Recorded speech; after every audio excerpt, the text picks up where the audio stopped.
அஸ்ஸலாமு அலைக்கும் வரஹ்மத்துல்லாஹி வபரகாத்து.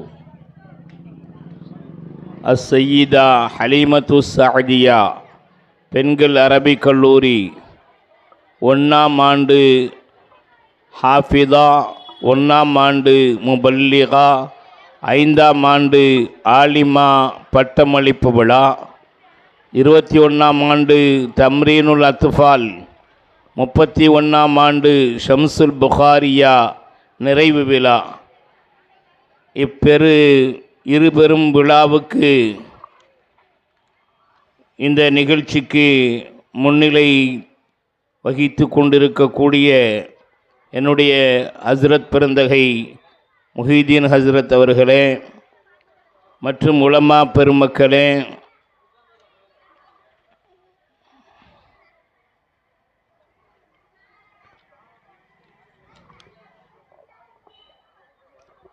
இப்பொழுது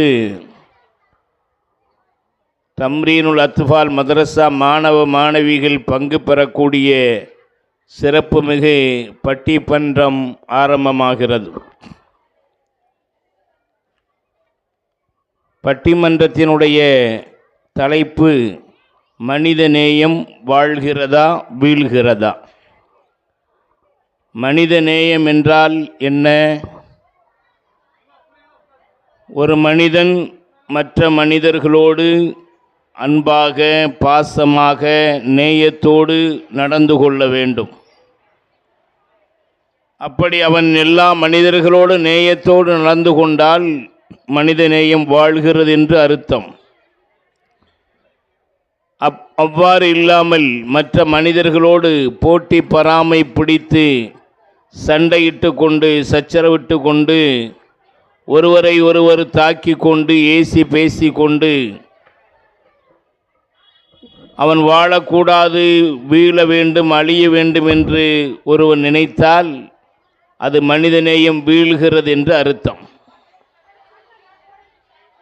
இஸ்லாம் மனிதநேயம் வாழ வேண்டும் என்று சொல்லுகிறார்.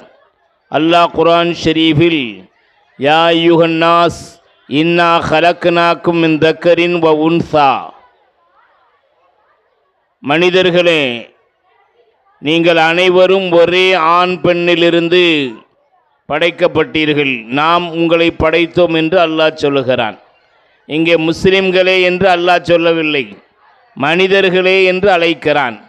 மனிதர்கள் என்றால் எல்லா மதத்தை சார்ந்தவர்களும், அவர்கள் எந்த நாட்டை சார்ந்தவர்களாக இருந்தாலும், எந்த மதத்தை சார்ந்தவர்களாக இருந்தாலும், எந்த மொழியை பேசக்கூடியவர்களாக இருந்தாலும், மனிதன் என்ற அந்த வார்த்தைக்குள்ளே யாரெல்லாம் அடங்குவார்களோ அப்படிப்பட்ட எல்லா மனிதர்களும், எல்லா நாட்டு எல்லா மொழி பேசக்கூடிய எல்லா மனிதர்களும், கருப்பாக இருந்தாலும் சிவப்பாக இருந்தாலும் குட்டையாக இருந்தாலும் நெட்டையாக இருந்தாலும் எல்லா மனிதர்களுமே ஒரே தாய் தந்தையிடத்திலிருந்து ஆதம் ஹவ்வாவிடத்திலிருந்து தான் அல்லாஹ் படைத்திருக்கிறான்.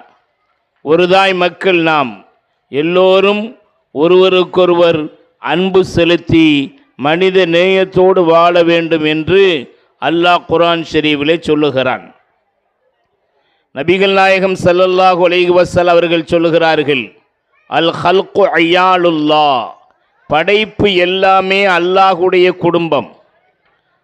இது மனிதர்கள் மாத்திரமல்ல, எல்லா ஜீவராசிகளும், எல்லா உயிரினங்களும், எல்லா படைப்புகளுமே அல்லாஹ்வுடைய குடும்பம்.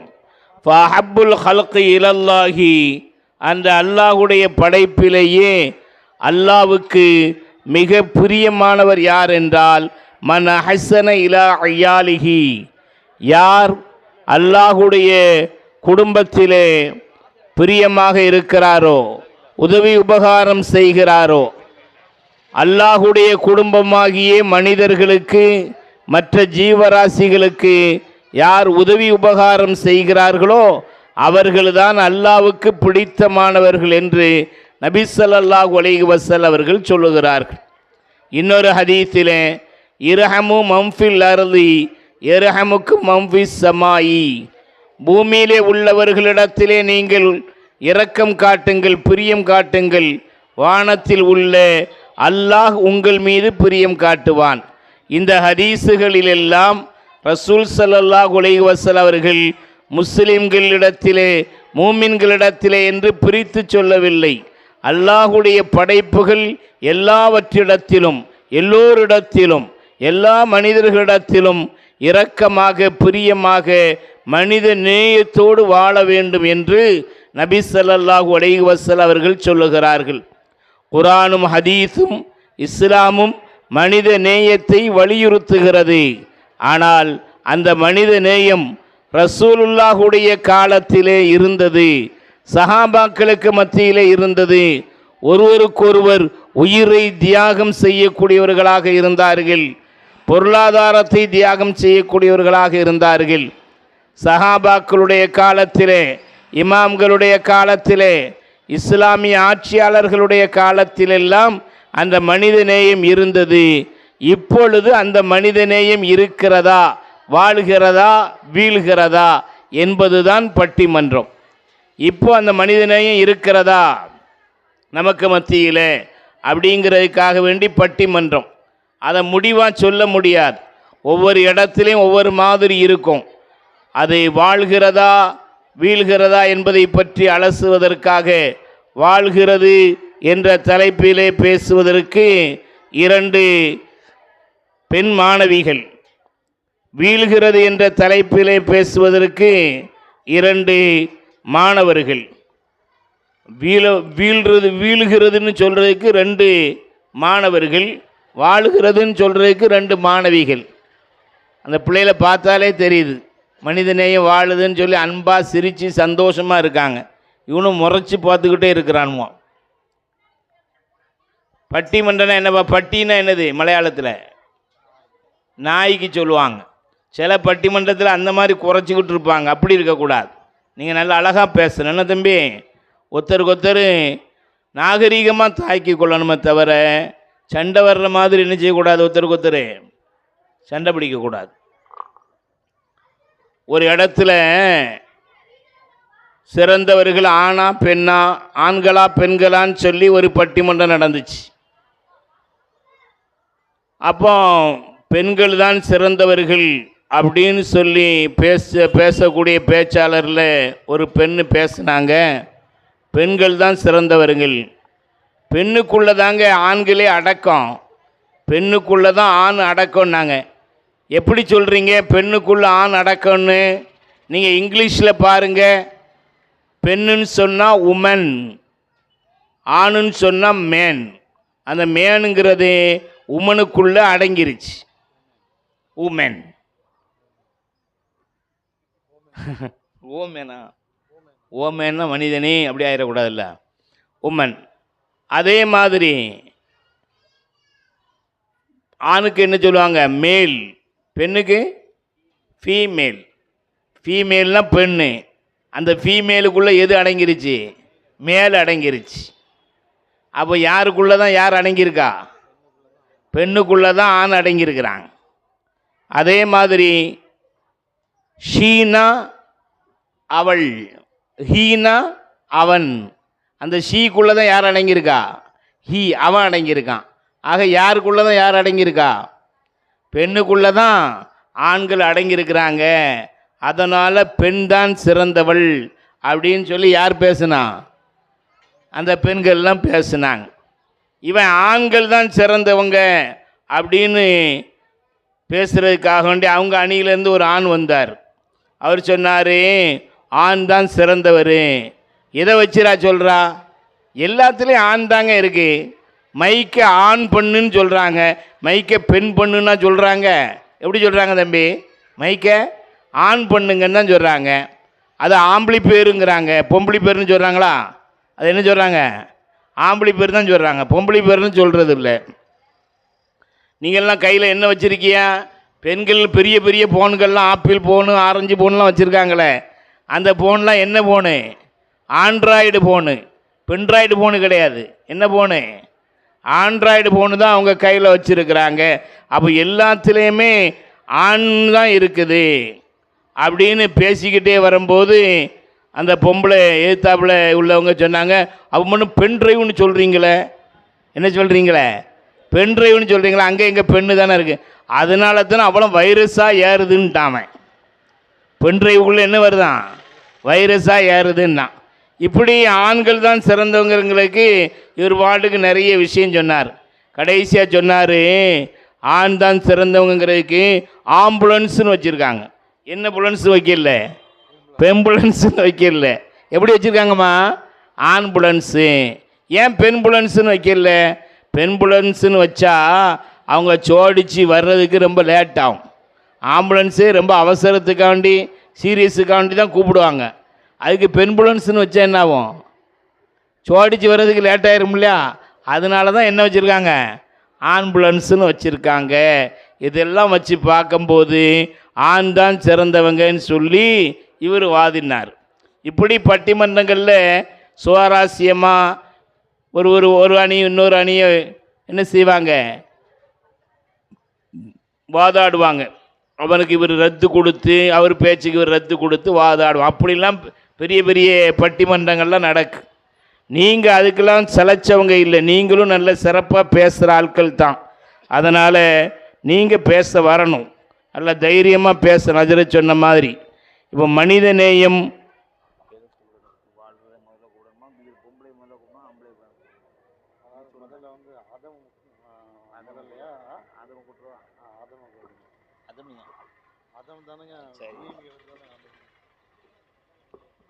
மனிதநேயம் வாழ்கிறதா வீழ்கிறதா இந்த பட்டிமன்றத்தை துவக்கி வைப்பதற்காக, மனிதநேயம் இந்த காலத்தில் வீழத்தான் செய்கிறது, வீழ்கிறது என்பதை தன்னுடைய வாதத்தை வைப்பதற்காக எஸ் முகம்மது முதல்ல வாழணுமா, சரி ரெண்டாவது வீழட்டுமா, மனிதநேயம் வாழத்தான் செய்கிறது என்பதை தன்னுடைய வாதத்தை நிரூபிப்பதற்காக எஸ்எஃப் சஃபியா ஃபாத்திமா வருகிறார்.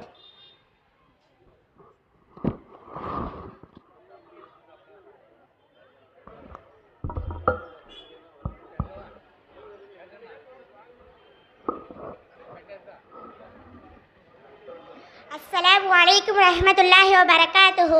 अल्हम्दुलिल्लाहि रब्बिल आलमीन। अस्सलातु वस्सलामु अला सय्यिदिना मुहम्मदिन व अला आलिहि व ஸஹ்பிஹி அஜ்மஈன்.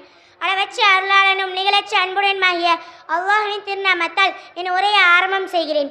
மனிதனையும் காக்கந்தமா நபி ஸல்லல்லாஹு அலைஹி வஸல்லம் அவர்களின் வாரிசான நடுவர் அவர்களே, சத்தியத்தை தயங்காமல் உரைக்க வந்திருக்கும் என் அணி வீர பெண்ணே, மார்க்கத்தின் ஒளி விளக்கே, வீரத்தின் விளைநிலமே, வான்மறை வழி நடக்கும் தங்கமே, அஞ்சா நெஞ்சம் கொண்ட இளம் சிங்கமே, அசத்தியத்தை முன்மைக்கும் புறமான கருத்துக்களையும் மனிதனையும் இல்லாமல் பேச வந்திருக்கும் எதிரணி புள்ள பூச்சிகளே, இன்றைய உலகில் மனிதனையும் வாழ்கிறதே வாழ்கிறதே வாழ்கிறது என்று நடுவர்கள் கூறும் இறுதியான தீர்ப்பை காது குளிர கேட்க வந்திருக்கும் மேலப்பன வாழ் ஜமாத்தார்களே, தாய்மார்களே, சகோதர சகோதரிகளே, உங்கள் அனைவருக்கும் என் இதயம் கனிந்த சலாமை தெரிவித்துக் கொள்கிறேன்.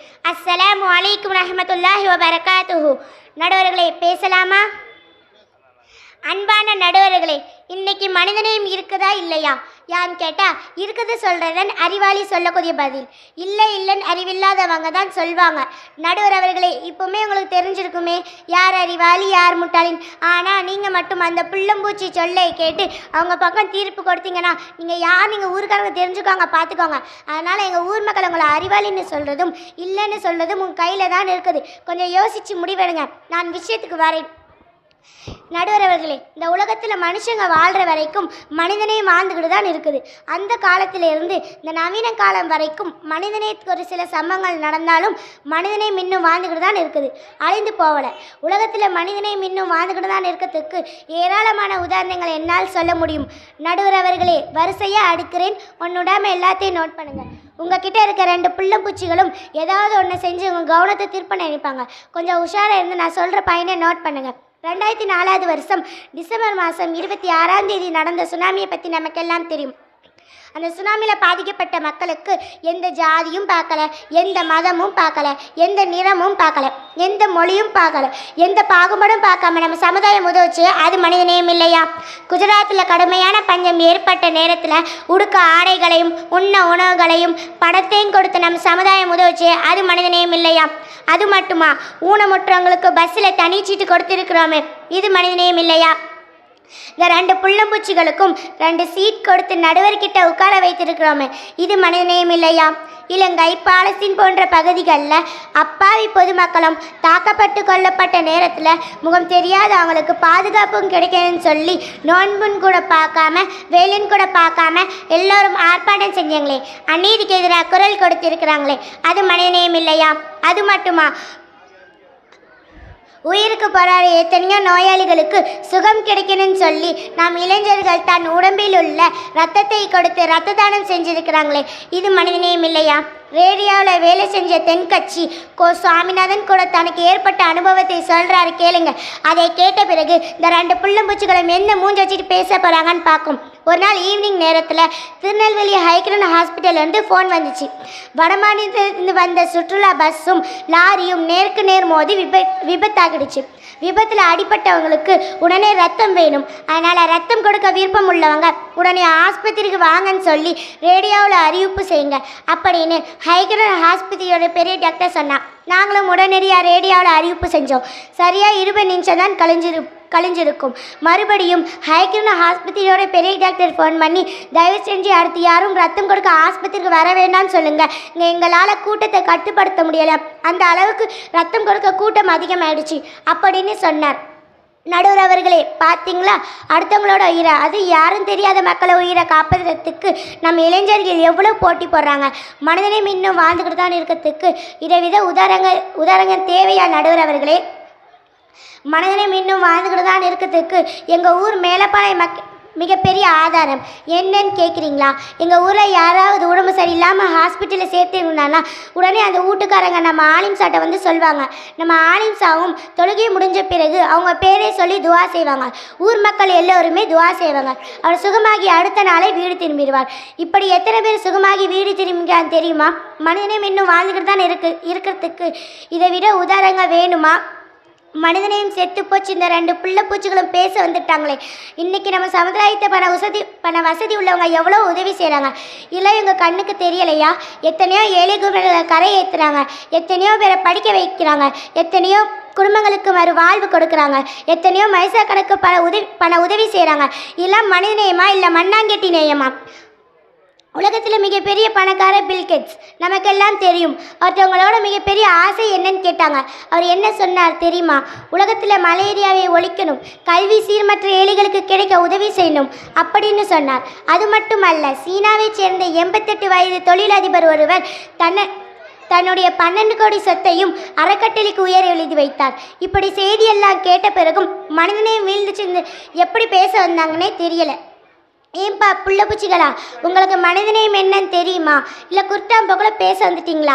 கருப்பு கண்ணாடி போட்டவனுக்கு உலகம் எவ்வளோதான் வெளிச்சமாக இருந்தாலும் அவனுக்கு கருப்பாக தான் தெரியும். அதே மாதிரிலாம் இருக்குது. முதல்ல உங்கள் கண்ணை போய் சரி பண்ணுங்கள், அடுத்து எல்லாம் நல்லா தான் தெரியும். நடுவர் அவர்களே, நான் உங்களை பார்த்து கேட்குறேன், 10 வருஷம் மசாலா ஓதிருக்கீங்க, 10 வருஷம் மசாலா சாப்பிட்ருக்கீங்க, 10 வருஷம் அங்கேயே தங்கியிருக்கீங்க, இதுக்கெல்லாம் எவ்வளோ ரூபாய் ஃபீஸ் கட்டினீங்க? எதுவும் இல்லையே. எங்கள் ஊரை மாதிரி நல்ல பணக்காரங்க செய்த உதவியில் தானே பல மைசாக்கள் நடக்குது, பல ஆலிம்சாக்கள் உருவாகிறாங்க. இதெல்லாம் மறக்க முடியுமா? இல்லை மறுக்க முடியுமா? இதெல்லாம் மனிதநேயம் இல்லைன்னு சொல்ல முடியுமா? சொல்லுங்கள் நடுவர்களே. ஆனால் ஒன்று மட்டும் சொல்கிறேன், இதை கேட்ட ஆமாசாமி போட்ட பிறகும் எதிரணிக்கு மயங்கவர்கள் அவங்களுக்கு சாதமாக தீர்ப்பு கொடுத்தீங்கன்னா அப்புறம் 10 வருஷம் மசாலா சாப்பிட்ட சாப்பாடுக்கு பதில் சொல்லி ஆகணும், பார்த்துக்கோங்க. அப்படி ஒரு தர்மச்சங்கடமான சூழ்நிலை உங்களுக்கு வரக்கூடாதுன்னா பேசாமல் எங்கள் பக்கம் தீர்ப்பு கொடுங்க, இல்லைனா எங்களுக்கு ஒன்றும் இல்லை, நீங்கள் தான் மாட்டுவீங்க, சிக்குவீங்க, பார்த்துக்கோங்க. எனவே மனிதனையும் வாழ்கிறதே வாழ்கிறதே வாழ்கிறது என்று நடுவர் தீர்ப்பு கொடுப்பார் என்ற மேலான உச்சநிலை நம்பிக்கையில் இங்கிருந்து விடை பெறுகிறேன். அஸ்ஸலாமு அலைக்கும் ரஹ்மத்துல்லாஹி வபரகாத்துஹு. எஸ்எஸ் சஃபியா பாத்திமா முதல்ல ஆரம்பிக்கும் போதே நடுவரை மிரட்டி தான் ஆரம்பிச்சிருக்காங்க. எங்கள் பக்கம் தீர்ப்பு தரலன்னா மேலப்பாளையத்தை தாண்டி போக முடியாது ஊருக்குன்னு மிரட்டிட்டாங்க. கடைசிலையும் மிரட்டிச்சு. எப்படி மிரட்டிச்சுன்னா, நீங்களாம் மறுசால ஓசிச்சோறு சாப்பிட்டீங்களா இல்லையா, அதுக்கெல்லாம் கணக்கூடாது, அதெல்லாம் மனித நேயத்தில் எங்கள் ஊர் பணக்காரங்க தந்த சாப்பாடை தானே சாப்பிட்டீங்க, அதனால் எங்களுக்கு தீர்ப்பு சொல்லுங்கன்னு சொல்லி அந்த மாணவி பேசியிருக்காங்க. இவனை பார்த்து, இல்லை நீ கையை ஒழுங்காக தைரியமாக இருறா, உன்னை பார்த்து என்ன சொல்லுது, புள்ளப்பூச்சிங்குது. அதாவது இங்கே பெரும்பாலும் பொம்பளை பிள்ளைய பார்த்து தான் எல்லோரும் சொல்லுவாங்க, அது இங்கே பார்த்து புள்ளப்பூச்சிங்குது. கல்யாணம் முடித்து கொஞ்ச நாள் ஆயிட்டா பொம்பளையை பார்த்து கேட்பான், கல்யாணம் முடித்த அந்த பெண்ணை பார்த்து கேட்பாங்க, ஏம்மா வயிற்றில் ஏதாவது புழு பூச்சி கிடக்குதான்னு கேட்பாங்க. என்ன கேட்பாங்களாம்? வயிற்றில் அங்கே புழு பூச்சியாக இருக்கும். ஆனால் அப்படி கேட்பாங்க புழு பூச்சின்னு. புழு பூச்சின்னா என்ன அப்படின்னா அவர் சொல்கிறார், புழுன்னா ஆம்பளை பிள்ளையாம், அது ஒரே இடத்துல வீட்டில் கிடக்குமா. பூச்சின்னா அது பறந்து போயிருமா, பொம்பளை பிள்ளையாம். வீட்டில் உங்களுக்கு வயிற்றுக்குள்ளே ஏதாவது ஆம்பளை பிள்ளை பொம்பளை பிள்ளை இருக்கா அப்படின்னு கேட்குறதுக்கு தான் என்ன கேட்பாங்களாம், வயிற்றில் புழு பூச்சி இருக்கா அப்படின்னு கேட்பாங்க. ஆனால் இந்த ரெண்டு பேரும் பார்க்குற பார்வையை பார்த்து பரிதாபம் முழிக்கிறத பார்த்து இவனை அந்த பிள்ளை புள்ள பூச்சிக்கலான்னு கேட்டுக்கிட்டே இருக்கு. அறிவு உள்ளவன் தான் மனித நேயம் வாழுதுன்னு சொல்லுவானா, அறிவு இல்லாதவன் என்ன சொல்லுவானா, வீழுதுன்னு சொல்லுவானா. உங்களை என்னன்னு சொல்லியிருக்கு? இல்லை, உங்களை பார்த்து என்ன சொல்லுது? அறிவு இல்லாதவன். ஒருத்தன் ஹோட்டலுக்கு போனானா, ஹோட்டலில் போய் சாப்பிடத்துக்கு கேட்டிருக்கான், எல்லாம் ஆர்டர் கொடுத்து மூளை இருக்கான்னு கேட்டிருக்கான். என்ன கேட்டிருக்கான்? டபுள் மீனிங்கில். அவனுக்கு கேட்குற மாதிரி மூளை இருக்கா அப்படின்னு கேட்டிருக்கான். அவன் வந்த சர்வர் உஷாரான ஆள், இது வரைக்கும் வந்த ஆட்களுக்கெல்லாம் இருந்துச்சு, உங்களுக்கு தான் இல்லைன்ட்டான். நான் சாப்பிட்ற மூளையை கேட்டேன், நானும் அதை தான் சொல்கிறேன், இவ்வளோ நேரம் வந்தவங்களுக்கெல்லாம் இருந்துச்சு, உங்களுக்கு. இப்போ உங்களை பார்த்து அறிவு இல்லாதவங்கன்னு சொல்லியிருக்காங்க. யார் அறிவு இல்லாத ஆளுங்கிறத நீங்கள் நிரூபிக்கணும். அதனால் மனிதநேயம் வாழ்கிறதா வீழுகிறதாங்கிற பட்டிமன்றத்தில் வீழ்கிறது என்ற அணியின் சார்பாக பேசுவதற்கு முகமது ஃபயாஸ் வருகிறார்.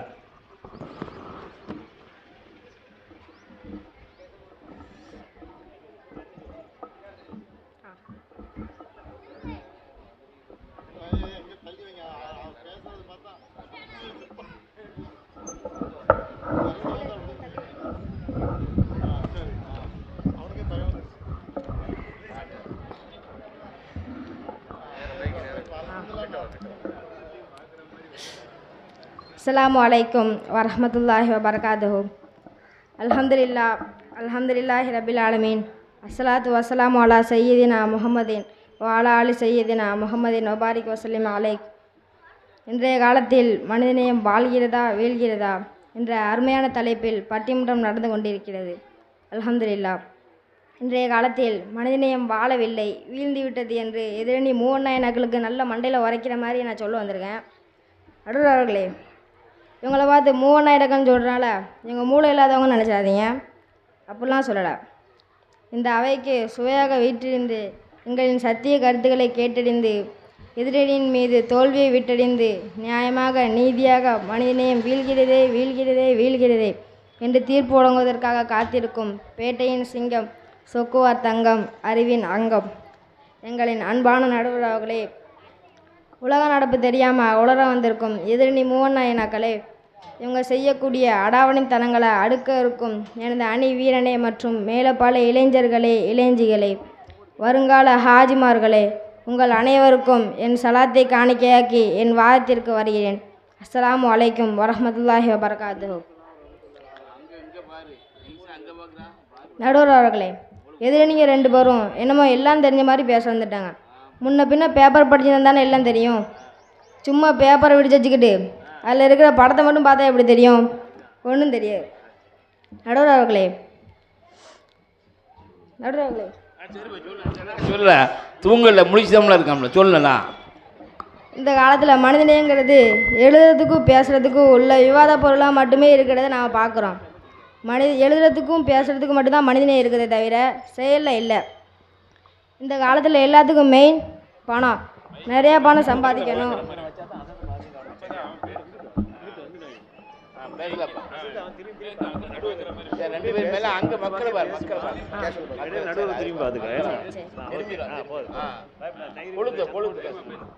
இந்த காலத்தில் எல்லாத்துக்கும் மெயின் எஞ்சி பயந்து ஓட இருங்களா, அவன் இப்போ தான் ஆரம்பிச்சிருக்கான். அவ்வளோ அறிவுக்கட்டம் அது இதுன்னு சொன்னால இப்போ சொல்லுவான் பாரு ஒன்று. நடுவர்களே, இந்த காலத்தில் எல்லாத்துக்கும் மெயின் என்ன? பணம். நிறைய பணம் சம்பாதிக்கணும், வசதியாக வாழணும், சொந்த வீடு கட்டணும். இப்படி எல்லாருமே சுயநலமாக தன்னோட சிந்தனையில் இருக்கிறதுனால அடுத்தவங்களோட நலத்தை பார்க்கறது இல்லை, அடுத்தவங்களோட உரிமையை மதிக்கிறது இல்லை, அடுத்தவங்க கவலைப்படுவாங்கன்னு யோசிக்கிறதும் இல்லை. என்னப்பா இப்படி பண்ணிட்ட, உன்னால் எவ்வளோ பேர் பாதிக்கப்பட்டிருப்பான்னு கேட்டேன். அவன் என்ன சொல்லுவான் தெரியுமா? இதெல்லாம் பார்த்தா வாழ முடியுமா, இதெல்லாம் பார்த்தா பிழைக்க முடியுமான்னு கேட்குறவங்க தானே இந்த உலகத்தில் அதிகம். இதில் நம்ம மனிதநேயத்தை எங்கே போய் பார்க்குறது? இப்படி எல்லாருமே சுயநலமாக தன்னோட சிந்தனையிலே இருக்கிறதுனால மனிதநேய வாழதுன்னு எப்படி சொல்ல முடியும் நடுவர்களே? அது மட்டுமா இல்லாமல் இன்றைக்கி உலக ரீதியாக வறுமைக்கோட்டுக்கு கீழே வாழக்கூடிய மக்களோட எண்ணிக்கை அதிகரிச்சுட்டே வருது. சோமாலியா நாட்டில் ஒரு சகோதரர் ஒரு ஆலிம்சாவும் பேசிட்டு இருந்தாராம். அந்த சகோதரர் அந்த ஆலிம்சாட்டை கேட்டாராம், எங்கள் நாட்டில் ஒரு வேளை சாப்பாட்டுக்கே ரொம்ப கஷ்டமாக இருக்குது, அதனால் நாங்கள் யாரும் சகருக்கு சாப்பிடாம தான் நோன்பு வைக்கிறோம், எங்கள் நோன்பு எல்லாம் ஏற்றுக்குவோன்னான்னு கேட்ட உடனே அந்த ஆலிம்சாவே அழுதுட்டார். இந்த மாதிரி ஒரு வேளை சாப்பாடுக்கே கஷ்டப்படுற எத்தனையோ பல நாடுகள் இந்த உலகத்தில் இருக்கும்போது மனிதாபிமானம் மனிதநேயம் அப்படி இப்படின்னு சும்மா கொலை கொடுக்குற எத்தனையோ நாடுகள் இந்த உலகத்தில் இருக்கும்போது மனிதாபிமானம் மனிதநேயம் அப்படி இப்படின்னு சும்மா கொடுக்குற எத்தனையோ அவங்க நாட்டோட தரத்தை உயர்த்துறதுக்காகவும் அவங்க நாட்டை இன்னும் செழிப்பாக்கிறதுக்காகவும் தான் பல கோடி ரூபா செலவழிக்கிறாங்களே தவிர ஏழை நாடுகளை கண்டுக்கிறதே இல்லைன்னு சொல்லும்போது மனிதநேய வாழுதுன்னு எப்படி சொல்ல முடியும் நடுவர்களே? சொல்ல முடியாதுப்பா, சொல்ல முடியாது. நீ அங்கே போய் சொல்லப்பா. அது மட்டுமா, இந்த காலத்தில் பெற்றவங்களை வச்சு காப்பாற்றுறதுக்கு பெற்றவங்களாம் போட்டி போடணும், பிள்ளைங்களாம் போட்டி போடணும், அப்படி தானே? இன்றைக்கி எத்தனை பேர் பெற்றவங்களை வச்சு சரியாக முறையாக காப்பாற்றுறாங்க சொல்லுங்கள் நடுவர்களே? அன்னையின் காலடியில் சொர்க்கம் என்று முகமது நபி ஸல்லல்லாஹு அலைஹி வஸல்லம் அவங்களே சொன்னாங்க. ஆனால் இன்றைக்கி அதிகமாக பெற்றவங்க இருக்கிறது முதியோர் இல்லத்தில் தானே. இந்த மாதிரி பல விஷயங்களை பார்த்த பிறகும் மனிதனையை வாழுதுன்னு சொல்ல வந்திருக்காங்கன்னா பேச வந்திருக்காங்கன்னா இவங்க மூவண்ணா இனக்கள் தாங்கிறதுல சந்தேகமே இல்லை நடுவர்களே. அதுபோல் இன்றைக்கி அந்த காலத்துலலாம் டாக்டர் சொல்கிற கனிவான வார்த்தையில் தான் நோயாளியோட பாதி நோய் குணமாகும்னு சொல்லுவாங்க. ஆனால் அந்த காலத்தில் அப்படியா? டாக்டர் பாதி நோயோடு இருக்கிறவங்க கூட டாக்டர் போடுற பில்லை பார்த்தா முழு நோயாளியாகிடுறான். நோயாளியாக போனால் போனமாக தான் திரும்ப வரான். நடுவர்களே, நான் சொல்கிறது உண்மையே இல்லையா? உண்மைதான்ப்பா. இன்றைக்கி விளம்பரத்தில் கூட பாருங்கள், டாக்டரில் என்ன சொல்லுவாங்க? நாங்கள் இருக்கிறோம் எங்களை நம்பி வாங்க, நாங்கள் இருக்கிறோம் எங்களை நம்பி வாங்க தான் சொல்லுவாங்க. எந்த விளம்பரத்துலையாவது நீங்கள் இருப்பீங்க எங்களை நம்பி வாங்கன்னு சொல்லுவாங்களா? சொல்ல மாட்டாங்க. சேவைக்காக உருவாக்கப்பட்டும் மருத்துவம் இன்றைக்கி தேவையாக ஆகிவிட்டதுன்றதை நாம் விளங்கணும் நடுவர்களே. மனிதனையே வீழ்ந்து விட்டதுங்கிறதுக்கு இந்த ஒரு ஹாஸ்பிட்டல் ஒரு சின்ன எடுத்துக்காட்டு தான். ஒரு கவிஞன் இப்படி பாடினா, வானத்தை பார்த்தேன் பூமியை பார்த்தேன் மனுஷனை இன்னும் பார்க்கலையே. நடுவர்களே, மனுஷனே இல்லைன்னு சொல்லும்போது மனிதனே எங்கே போய் பார்க்குறது? மனுஷனை இன்னும் பார்க்கலன்னா அவன் யார் இல்லைலா? அவன் கண்ணாடியில் அவனை பார்த்தானா இல்லையா? சரி சொல்லு. மனுஷனே இல்லைன்னு சொல்லும்போது மனிதநேயத்தை எங்கே போய் பார்க்குறது? சோறு இருந்தால் தானே சித்திரம் வரைய முடியும், மனிதன் இருந்தால் தானே மனிதநேயத்தை பார்க்க முடியும். நடுவர்களே, இன்றைக்கி நம்ம மனிதநேயம் இருக்குதா இல்லையான்னு பட்டிமன்றம் நடத்திக்கிட்டு இருக்கோம், அப்படி தானே? ஆமாம். மனிதநேயம் இருக்குதா இல்லையான்னு ஒரு பணத்தை எழுப்பி கேட்டால் கூட அந்த பணம் கூட அழகாக பதில் சொல்லும். மனிதநேயம் வாழ்ந்துருந்தா நான் வீழ்ந்திருக்க மாட்டேன்னு. மனிதநேயம் இல்லாமல் தான் நாட்டில் கொலையும் அதிகமாகுது, நாட்டில் அநியாயங்களும் அதிகமாகுதுன்றதை நாம் விளங்கணும். நடுவர்களே, இன்றைக்கி நாங்கள் மனிதநேயம் வாழுதா இல்லையான்னு பட்டிமன்றம் நடத்திக்கிட்டு இருக்கோம், அப்படி தானே? ஆமாம். மனிதநேயம் வாழணுங்கிறதுக்காக தான் இஸ்லாமே வந்துச்சு. நீ எதுக்கு இந்த மைக்கை ரொம்ப இது மிருக்கி பிடிச்சிருக்கா? சேட்டை கிட்ட பண்ணால் போடுறதுக்கா? சரி சொல்லு. மனிதநேயம் வாழணுங்கிறதுக்காக தான் இஸ்லாமே வந்துச்சு. பக்கத்து வீட்டுக்காரன் பசிக்கும் போது தான் மட்டும் சாப்பிட்றோம் உண்மையான முஸ்லீம் இல்லைன்னு முகமது நபி ஸல்லல்லாஹு அலைஹி வஸல்லம் அவங்க சொன்னாங்க. வழியில் கிடக்கிற கல்லையும் முள்ளையும் ஓரமாக தூக்கி போகிறது கூட தர்மம்னு இஸ்லாம் சொல்லுது. ஒருத்தர் கீழே விழுந்து கிடக்கான், அவன் ஹிந்துவா முஸ்லீமா கிறிஸ்டினா பார்க்க தேவையில்ல, முதல்ல அவனுக்கு கை கொடுக்கணுங்கிறது கூட இஸ்லாம் சொல்லித்தர அற்புதமான விஷயம். இப்படிப்பட்ட புனிதமான மார்க்கத்தை போய் தீவிரவாத மார்க்கம்னு சொல்கிறாங்களே, இதுக்கு பேர் தான் மனிதநேயமா? சொல்லுங்க நடுவர்களே.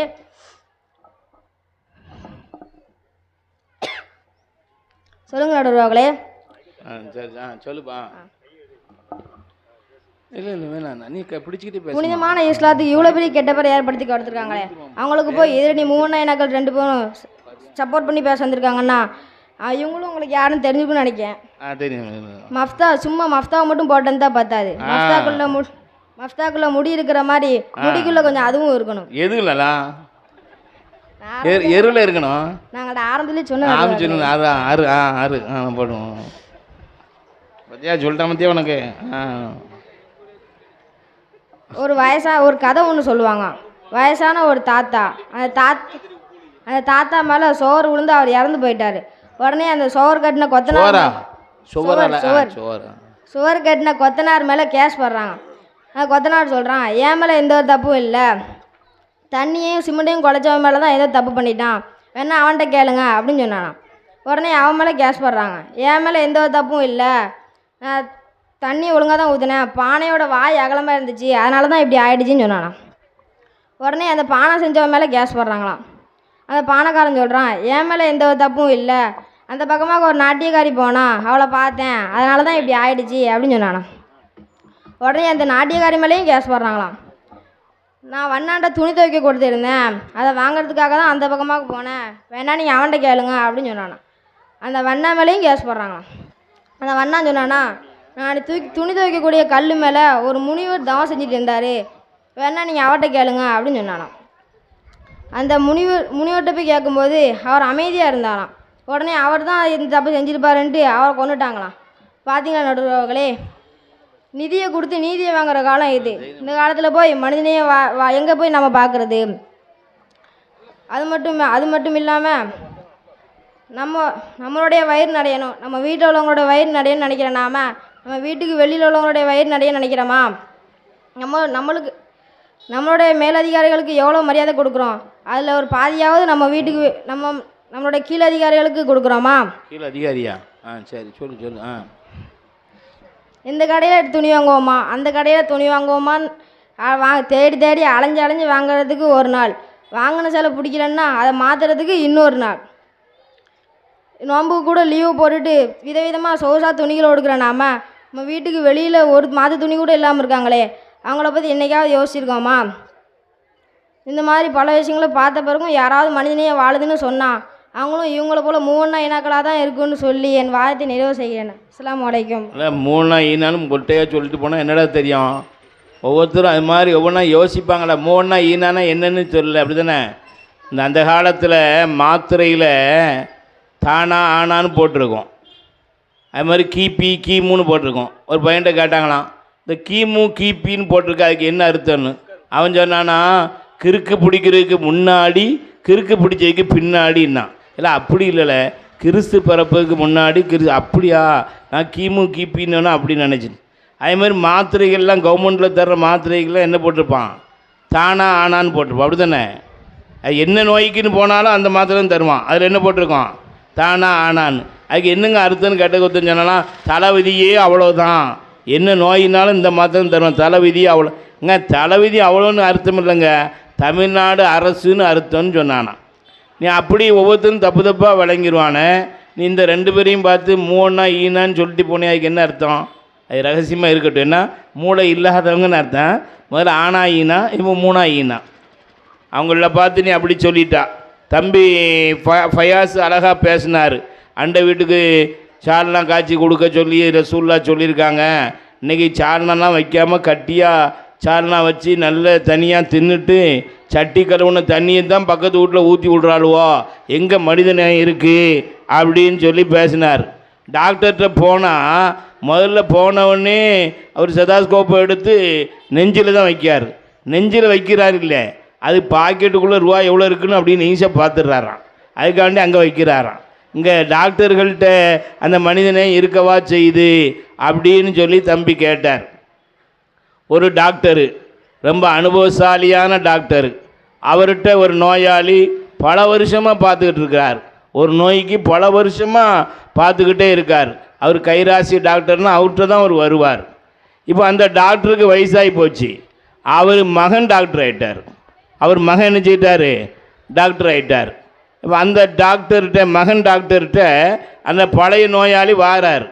பாப்பாட்ட 20 வருஷமாக பார்த்தார, அவர் மகன்கிட்ட வந்து பார்க்குறார். மகன் உடனே ஒரு மருந்து எடுத்து கொடுத்தாரு. அவனுக்கு உடனே சுகமாயிட்டு. சந்தோஷம் தாங்க முடியல அந்த மகன் டாக்டருக்கு. வாப்பா நீங்கள் ஒரு ஆளுக்கு, ஒரு நோயாளிக்கு 20 வருஷமாக வைத்தியம் பார்த்தியல, சோமில்லைன்னு திரும்ப வந்துக்கிட்டு இருந்தானே, நான் ஒரு நாள் தான் பார்த்தேன், நீங்கள் உடனே சுகமாயிட்ட. நீங்கள் என்ன அட கொள்ளைகளமா, அவன்கிட்ட பீஸ் வாங்கிட்டேன்னா உன்னை படிக்கவே வச்சேன், சோமானாலும் திரும்ப வர வைக்கணும்ல, உடனே சோமாக்க கூடாதுன்னு வாப்பா சொன்னாராம். இன்றைக்கி டாக்டர்மார்கள்ட்ட என்ன கிடையாது, மனிதநேயம் இல்லையே அப்படிங்கிற விஷயத்தெல்லாம் தம்பி ரொம்ப அழகாக பேசினார். அவருக்கு பதில் கொடுக்கறதுக்காக வேண்டி இப்போ நஸ்ரின் பானு, அதாவது யாருமா, நானும் டாக்டர் தான் வந்து சத்த வைக்க வந்துட்டாங்களாம் பார்த்தேன் இல்லையே. சரி.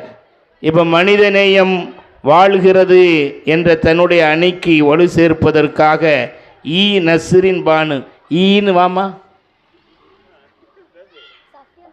சஃபியா பாத்திமா உன் பேர் மாற்றிட்டாங்களோ? அவங்க இங்கே வரிசையாக நீங்களும் சொல்லணும். இங்கே சஃபியா பாத்திமான்னு முதல்ல போட்டிருக்கு. அவள் பேர் சஃபியா பாத்திமாவா? அப்போ அவன் நஸ்ரி அப்பயே மேலே போய் பேசினா சஃபியா பாத்திமான்னு ஒன்று. சரி சரி இருக்கட்டும், ஒன்றும் தப்பு இல்லை. அதுக்காண்டி மார்க்கெலாம் ஒன்றும் குறையாது. அதுக்காண்டி மனிதனே விழுந்துடவும் போகாது. உன் பேர் என்னம்மா? சஃபியா பாத்திமா, அப்படி தானே? அவளும் உன் பேரில் பேசிட்டா, நீனும் அதே பேரில் பேச போகிறா. இப்போ எஸ்எஃப் சஃபியா ஃபாத்திமா அவர்கள் மனிதநேயம் வாழுகிறது என்ற தலைப்பில் தன்னுடைய வாதத்தை வைக்கிறார். அஸ்ஸலாமு அலைக்கும் வரஹ்மத்துல்லாஹி வபரகாதுஹு. அல்ஹம்துலில்லாஹ்.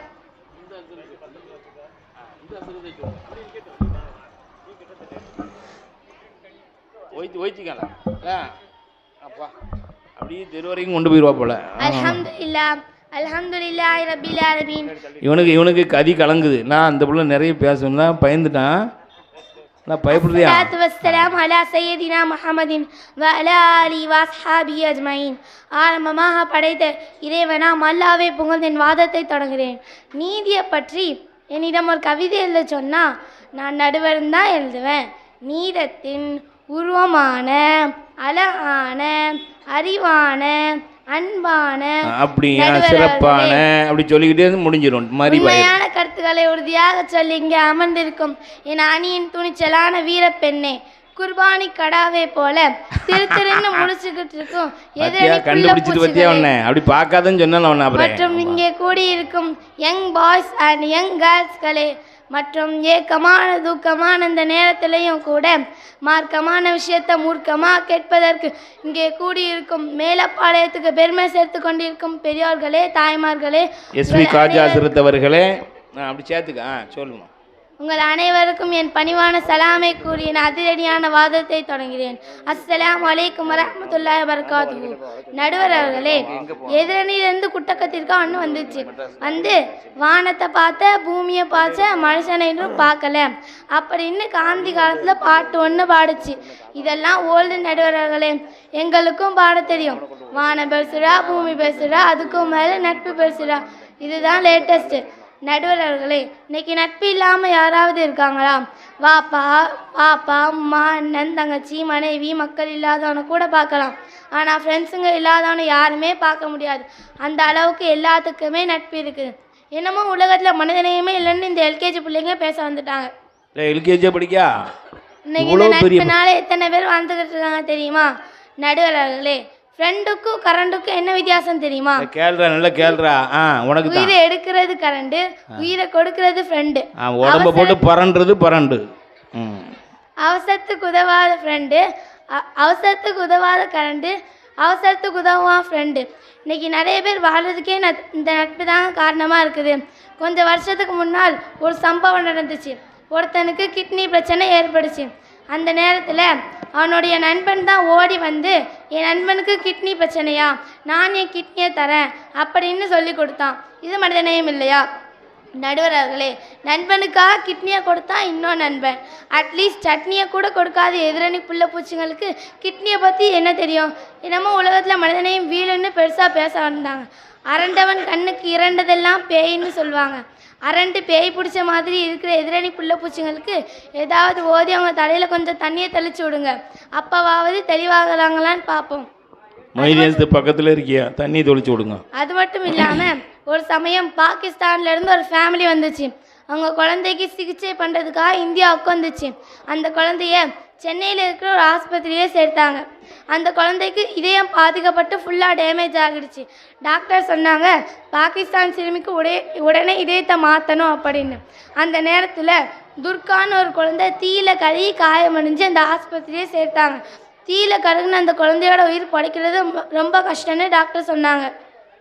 அப்போ அந்த டாக்டர் சொன்னாங்க, உங்கள் குழந்தை துர்கா பழைக்கிறது ரொம்ப கஷ்டம்தான், அதனால் அவளோட இதயத்தை பாகிஸ்தான் சிறுமிக்கு கொடுக்குறீங்களான்னு கேட்டாங்க. அதுக்கு அந்த அப்பா அம்மா என்ன சொன்னாங்க தெரியுமா? மனிதநேயமே இல்லைன்னு மனசாட்சி இல்லாமல் பேச வர்றீங்களே, முதல்ல நீங்கள் கேளுங்க. அந்த குழந்தையோட அப்பா அம்மா சொன்னாங்க, எங்கள் குழந்தை செத்தாலும் அவளோட இதயம் இந்த உலகத்தில் வர நாங்கள் பிரியப்படுறோம், அதனால் தாராளமாக தரோம் அப்படின்னு சொல்லி கொடுத்தாங்க. நடுவர் அவர்களே, இது சாதாரண விஷயமா?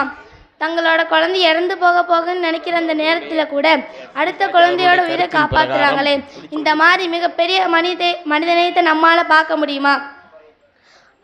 பாகிஸ்தான் சிறுமியோட உடலுக்குள்ள நம்ம நாட்டு இதயத்தை பொறுத்து இன்னைக்கு அது வாழ்ந்துக்கிட்டு இருக்கு. இப்படி நாடு விட்டு நாடு போய் மனிதநேயம் வாழ்ந்துக்கிட்டு இருக்கும்போது மனிதநேயம் செத்துடுச்சு, வீழ்ந்துடுச்சு அப்படின்னு பேசுகிறாங்க. நடுவர்களே, நீ அது மட்டும் இல்லாமல் அந்த குட்டகத்திற்கா சொல்லிச்சு, இன்னைக்கு டாக்டர்லாம் சரியில்லை, அவங்க யாருமே நல்ல மனசோடு சிகிச்சை பண்ணுறதில்லை, எல்லாம் பணத்துக்காக தான், அப்படி இப்படின்னு தூக்கத்தில் எழுந்திரிச்ச மாதிரி வளருச்சு. தூங்குனியா சோர்த்துன்ட்டு இல்லையா? சொல்லு, நீ சொல்லு. ஒரு சில டாக்டர் வேணால் அப்படி இருக்கலாம், அதுக்காக எல்லா டாக்டரையும் குறை சொல்ல முடியுமா? இந்த சம்பவத்தில் கூட பாருங்கள், உங்கள் குழந்தையோட இதயத்தை கொடுக்கணும்னு சொந்தர அந்த டாக்டர் தான். இந்த மாதிரி மனிதநேயமுள்ள டாக்டருங்க உலகத்தில் எத்தனையோ பேர் இருக்க தான் செய்கிறாங்க. நீங்கள் காமிக்க போன டாக்டர் வேணால் அப்படி இருக்கலாம், அதுக்காக போலி டாக்டர்கிட்ட போயிருக்கான்.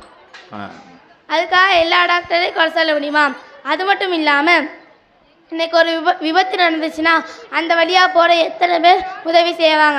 ஒரு ஆள் தண்ணியை கொடுப்பாரு, ஒரு ஆள் தன்னோட துணியை கிழிச்சு அந்த ரத்தத்தை தொடப்பார், ஒரு ஆள் ஃபோன் பண்ணி வீட்டுக்கு தகவல் கொடுப்பாரு, ஒரு ஆள் ஃபோன் பண்ணி ஆம்புலன்ஸை கூடுவார், ஒரு சில ஆளுங்க கூடயே ஆஸ்பத்திரி வரைக்கும் போய் உதவி செய்வாங்க. இப்படி அவசரத்தில் உதவுறவங்க மனிதனையும் இல்லைன்னு சொல்ல முடியுமா? அதே போல் அந்த குட்டகத்திற்கா சொல்லிச்சு, இன்றைக்கி பெற்றவங்கள யாருமே கவனிக்கிறது இல்லை, வயசான பிறகு அவங்கள அப்படியே விடுறீங்க அப்படின்னு தாட்டு பூட்டுன்னு கத்துச்சு. யாருமா கவனிக்கலை? உங்களால் தானே இன்றைக்கி நிறைய பேர் இப்படி செய்கிறாங்க. ஒழுங்காக தான் இருக்கான் மவராசி. நீங்கள் என்றைக்கு வீட்டில் காலை எடுத்து வைக்கிறீங்களோ அன்னைக்கு மாமியாரை தொடத்தணுன்னு ஐடியா பண்ணுறீங்க. ஏங்க அவங்க அம்மா நசன்னு ஏதாவது சொல்லிக்கிட்டே இருக்காங்க, அவங்க தொல்லை தாங்கவே முடியலை, அதனால் தனியாக போயிடலாமா அப்படின்னு புருஷங்காதில் ஊதுவீங்க. அவனும் மந்திரிச்ச கடா மாதிரி தலையாட்டிடுவான். அப்புறம் மாமியார் வீட்டை விட்டு துரத்துவீங்க, இல்லைன்னா அம்போனை விட்டுட்டு நீங்கள் தனியாக போயிடுவீங்க. இன்றைக்கி முதியோர் இல்லத்தில் கொண்டு விடுற பிள்ளைங்க நம்ம சொல்கிறோம், ஆனால் அங்கே கொண்டு விட்ட பிறகு வயசான காலத்தில் கூட யாருன்னே தெரியாதவங்கள வச்சு முதியோர் இல்லத்தில் உள்ளவங்க காப்பாற்றுறாங்க. இது மனிதநேயம் இல்லையா? நடுவர் அவர்களே, எதிரணி குட்டகத்திற்கா சொல்லிச்சு, செத்தவனை எழுப்பி கேட்டால் கூட மனிதனையும் வீடுன்னு சொல்லும் அப்படின்னு சொல்லிச்சு. நடுவர் அவர்களே, செத்தவன் என்னைக்காவது எழுந்திரிச்சு பேசியிருக்கானா? அப்படி பேசினாதான் இது கிட்ட நிற்குமா? ஜனாசா 3ஆம் தெருவில் வரும்போது 1ஆம் தெருக்குமே நிற்கும். இதுதான் செத்தவனை பற்றி பேசுது. நடுவர் அவர்களே, செத்தவனெல்லாம் எழுப்பி கேட்க தேவையில்லை, உயிரோடு இருக்கவங்கள்ட்ட கேட்டாலே அதாக பதில் சொல்லுவாங்க. நான் அந்த நேரத்தில் என் வாழ்க்கையில் படாத கஷ்டமே இல்லை. என் நண்பன் மட்டும் இல்லைன்னா, என் மாமா மட்டும் இல்லைன்னா, அவர் மட்டும் இல்லைன்னா, இவர் மட்டும் இல்லைன்னா அப்படின்னு சொல்லாதவங்க உலகத்தில் பார்க்கவே முடியாது. அந்த அளவுக்கு எல்லாத்துக்குமே மனிதநேயம் இருக்குது. எல்லாத்துக்கும் மேலா மனிதநேயமே இல்லை. மனிதநேயமே இல்லைன்னு மனிதநேயமே இல்லைன்னு சொன்னால் மனிதநேயமே இல்லைன்னு சொல்கிறாங்க. நம்மளோட கடைசி நேரத்தை நினச்சி பார்க்கணும். நம்ம இறந்த பிறகு நம்ம அடக்கம் பண்ணுறதுக்காக 4 தெருக்கு கொண்டு போவாங்க. அந்த 4 தெருவில் நம்மளோட ஃப்ரெண்ட்ஸ் இருப்பாங்க, சொந்தக்காரங்க இருப்பாங்க, முன்ன பின்ன தெரியாதவங்க கூட ஹெல்ப் பண்ணுவாங்க. நான் கொஞ்சம் தூரம் தூக்குறேன் அப்படின்னு எல்லாரும் முன்னாடி வந்து நிற்பாங்க. தூக்கிட்டு போகிறதுக்கு மட்டும் இல்லை, கஃபன் செய்கிறது, தஃபன் செய்கிறது, குளிப்பாடுறது, மைய வாடியில் வந்து மண்ணள்ளி போடுறது, இப்படி எல்லா காரியங்களிலும் வந்து நின்று ஹெல்ப் பண்ணுவாங்க. ஹெல்ப் பண்ணுவாங்க. இந்த மாதிரி அதனால் இந்த நின்று ஹெல்ப் பண்ணுவாங்க. நடுவர்களே, மனிதநேயங்கிறது முழுமையான வெள்ளை பேப்பர் மாதிரி. மனிதநேயத்துக்கு எதிரான செயலுங்கிறது அதில் உள்ள புள்ளி மாதிரி. ஒரு பியூரான பேப்பரில் ஒரே ஒரு புள்ளி இருந்தால் அதுதான் பளிச்சுன்னு தெரியும். அதே மாதிரி மனிதநேயத்துக்கு எதிரான செயல்கள் ஆங்காங்கே கொஞ்சம் நடக்கிறதுனால அதுதான் பெருசாக தெரியுது, நல்ல காரியங்கள் தெரிய மாட்டேங்குது. அதனால் கொஞ்சம் நடக்கிறத வச்சு மனிதநேயமே இல்லைன்னு சொன்னால் அது நானும் சரி, என்னைக்கும் ஏமாறாத நடுவரும் சரி, என்னைக்கும் ஏமாற்ற தெரியாத மேலப்பாளையத்து மக்களும் சரி ஒருபோதும் ஏற்றுக்க மாட்டோம் என்று எதிரணி புள்ள பூச்சுங்களே, உங்கள் பாச்சா இனிமே பழிக்காதுன்னு சொல்லி முடிக்கிறேன். அஸ்ஸலாமு அலைக்கும் வரஹ்மத்துல்லாஹி வபரகாத்துஹு. அஸ்ஸலாமு அலைக்கும். சொன்னியம்மா? சொல்லிட்டியா? என்னடா சொல்லி முடிச்சிருக்கு? உனக்கு பயம்லாம் போயிட்டா? பயம் போயிட்டு. சஃபியா ஃபாத்திமா அழகாக பேசியிருக்கு. இவனை பார்த்து அவங்க என்ன குருபாங்கடா மாதிரி முழிக்கிறானோளோ? வேற மந்திரி சூட்டு ஆடு மாதிரி உங்களெல்லாம் ஆடு கிடா அப்படின்னு சொல்லியிருக்காங்க. நீ அப்படி இல்லைல்லாமா தம்பி, சீரும் சிங்கமாக பாயும் புலியாக அப்படி ரெடியாக இருக்கியா?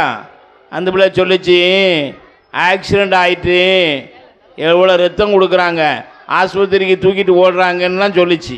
அதெல்லாம் உண்மைதான், அது ஒரு காலத்தில். இப்போது ஆக்சிடெண்ட் ஆனால் என்ன செய்கிறாங்க தெரியுமா? பொம்பளை பிள்ளைகள்லாம் அப்படி முன்னாடி போய் வேகமாக போய் செல்ஃபி எடுத்துக்கிட்டோம்.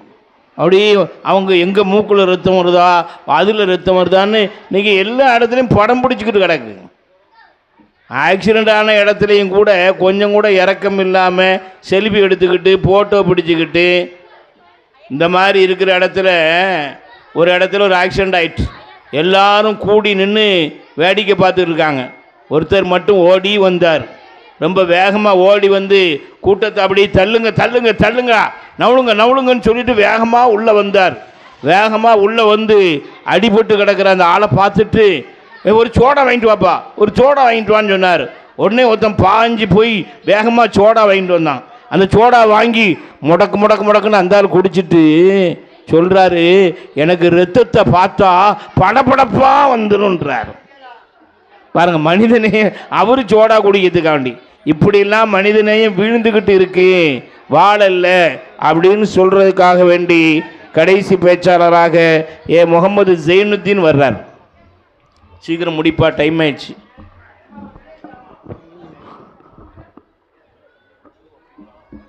அஸ்ஸலாமு அலைக்கும் வரஹ்மத்துல்லாஹி வபரகாத்துஹு.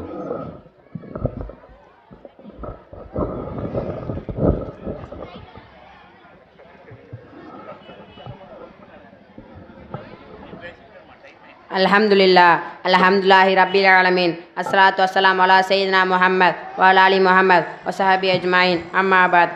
இறைவா, தொடக்கையிலும் உன் நினைவு, உன் நபிநாதர் பாதையில் நடக்கையிலும் உன் நினைவு, நோயிற்று பாயில் கிடக்கையிலும் உன் நினைவு, இறுதியில் எடுத்து அடக்கையிலும் உன் நினைவு, திருப்புகழ் பாடி துவக்கையிலும் உன் நினைவு. தூயவனாம் அல்லாவை புகழ்ந்து என் உரையை தொடங்குகிறேன். கண்ணுக்கு மையழகு, கவிதைக்கு பொய்யழகு, அவரைக்கு பூவழகு, இந்த அவைக்கு அவை தலைவரான நடுவர்தான் அழகு.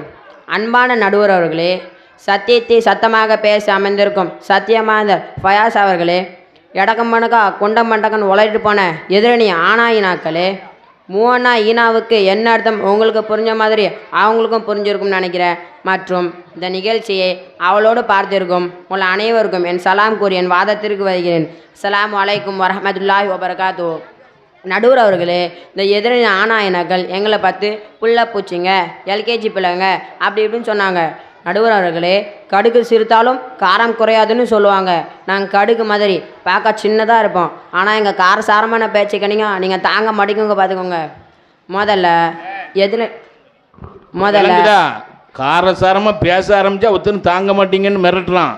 கவனிக்கலாம், பயப்படாத, ஓடாத, நான் இருக்கேன். சொல்லுமா. முதல்ல எதிரிலேருந்து நஸ்ரீன் வந்துச்சு.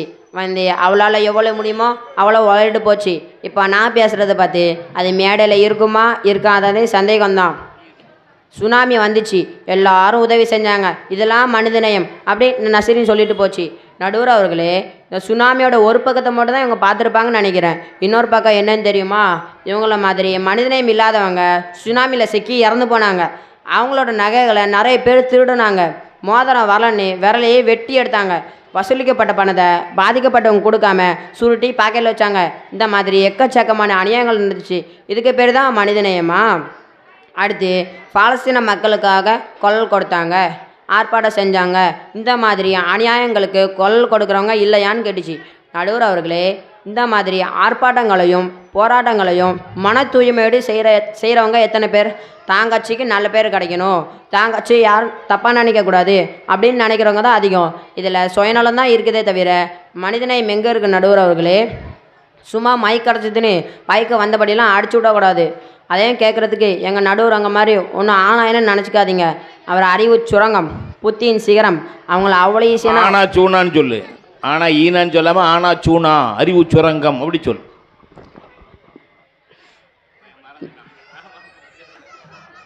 நடுவர் அவ்வளோ ஈஸியான ஏமாற்றிட முடியாது. அவர் அறிவு சுரங்கம், புத்தியின் சிகரம். அவங்கள அவ்வளோ ஈஸியான ஒன்றும் ஏமாற்றவே முடியாது. அதனால் கொஞ்சம் பார்த்து பேசுங்க.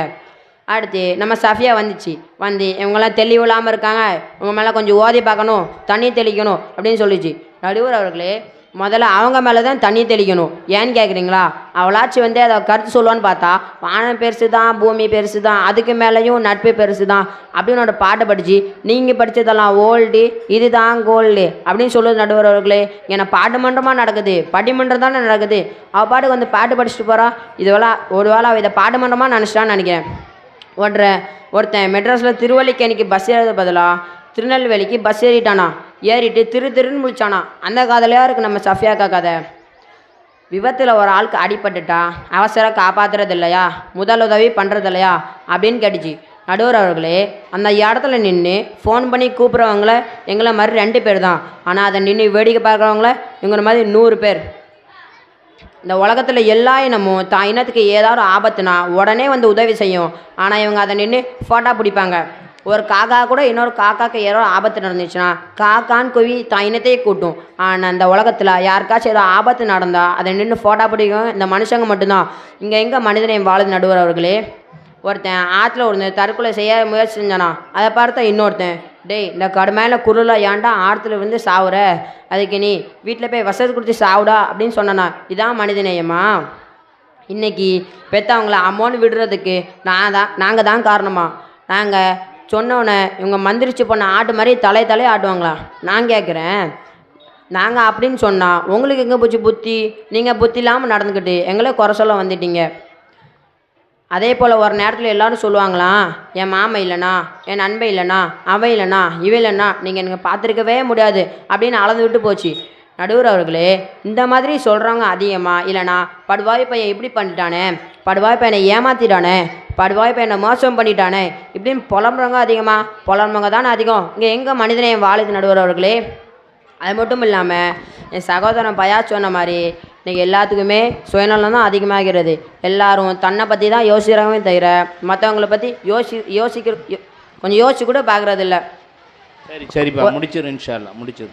ஆக மனிதனையும் வாழுதுன்னு சொல்றியா வீழுதுன்னு சொல்றியா? சரி முடிச்சிரு இன்ஷா அல்லாஹ். வாஹிரு தாவான் அல்ஹம்துலில்லாஹ். கண்ணியத்திற்கும் மரியாதைக்கும் உரிய தாய்மார்களே, சகோதரிகளே, பெரியவர்களே, நல்ல அற்புதமான முறையில் மதரசா பிள்ளைகள் எல்லாம் பட்டிமன்றத்தில் பங்கு பெற்று அழகான முறையில் தங்களுடைய வாதங்களை வச்சாங்க. 2 தரப்பு பிள்ளைகளுமே நல்ல அழகாக அவங்க அணிக்கு வலு சேர்க்குற மாதிரி நல்ல விஷயங்கள் சொன்னாங்க. இப்போ நீங்கள் சொல்லுங்களேன், அந்த பிள்ளைகள் பேசுனதை பார்த்து மனிதநேயம் வாழுதா வீழுதான் நீங்கள் ஒரு முடிவுக்கு வந்துட்டீங்களா? அது முடிவுக்கு வர முடியாது. ஏன்னா ஒரு இடத்துல மனிதநேயம் வாழ்கிற மாதிரி இருக்கும், ஒரு இடத்த பார்த்தா அன்றைக்கி மனிதநேயம் வீழ்கிற மாதிரி இருக்கும். இப்போ நம்ம இந்தியாவை பொறுத்த வரைக்கும், தமிழ்நாட்டை பொறுத்த வரைக்கும் எப்படி வாழுதா வீழுதாங்கிற விஷயத்தை மட்டும் நம்ம பார்ப்போம். அன்றைக்கி சென்னை தாம்பரத்தில் ஊரப்பாக்கங்கிற அந்த இடத்துல வெள்ளம் வந்துச்சு. அது கூட சொன்னாங்க, அந்த டைமில் ஒரு பெண்ணுக்கு பிரசவ வேதனை ஏற்பட்டு போச்சு. தண்ணியில் கடந்து தத்தளிச்சுட்டு கிடக்குது.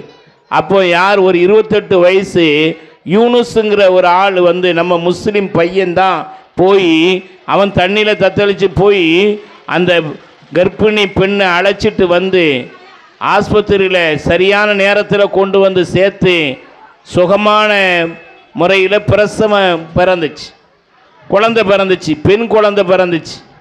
அவங்க அந்த குடும்பத்துக்காரங்க பேர் மோகன் சித்ரா தம்பதி, மாற்று மதத்தை சார்ந்தவங்க தான். ஆனால் காப்பாற்றி கொண்டு வந்தது யாருன்னா ஒரு முஸ்லீம் இளைஞன் யூனுஸ். அந்த பிள்ளை பிறந்த உடனே அந்த ஹிந்து தம்பதிகள் என்ன செய்தாங்க தெரியுமா?